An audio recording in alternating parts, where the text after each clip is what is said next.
substances illicites aujourd'hui, des drogues et autres, circulent beaucoup dans nos territoires, dans nos communes.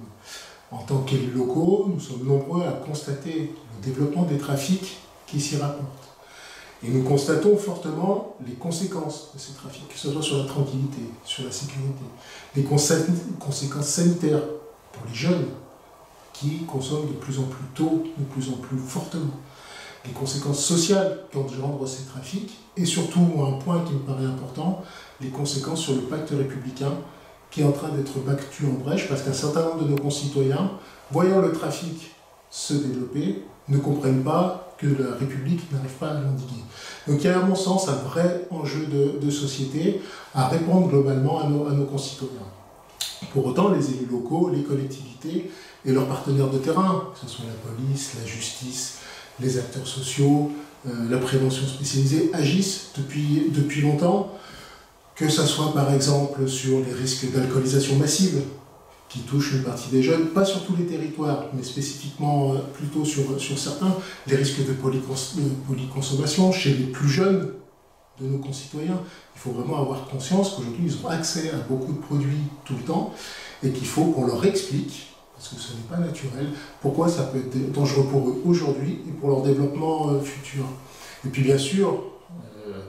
les questions sanitaires, je pense par exemple aux salles de consommation à moindre risque, qui sont aujourd'hui développées sur certains territoires, qui portent leurs fruits.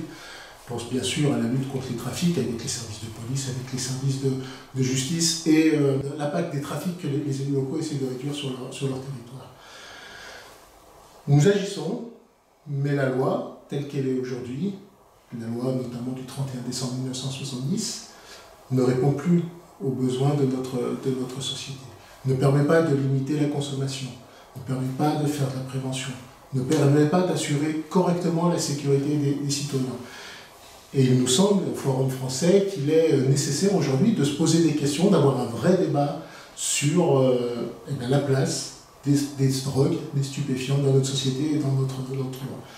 Dans le livre blanc, il y a un certain nombre de propositions qui ont été émises, qui ont été réfléchies collectivement, qui ont été élaborées avec de nombreux partenaires. Juste quelques-unes rapidement. C'est de se poser des questions autour de la dépénalisation, de légalisation des drogues, mais surtout de pouvoir étudier de façon très scientifique quel serait l'impact de ces différentes hypothèses, pour pouvoir choisir la meilleure d'entre elles, finalement. Une autre proposition serait de mettre en place des expérimentations dans les territoires, adaptées au territoire, pour éviter l'engagement des jeunes dans les trafics. Parce qu'on sait que certains jeunes peuvent y rentrer très tôt et développer ensuite des parcours délinquants sur lesquels on n'a plus prise in fine. Et enfin, une autre proposition qui est plus d'un ordre sanitaire, je dirais, c'est de développer, d'expérimenter plus profondément, par exemple, les salles de consommation à moindre risque, et vraiment évaluer très fortement leur impact sur la réduction des risques.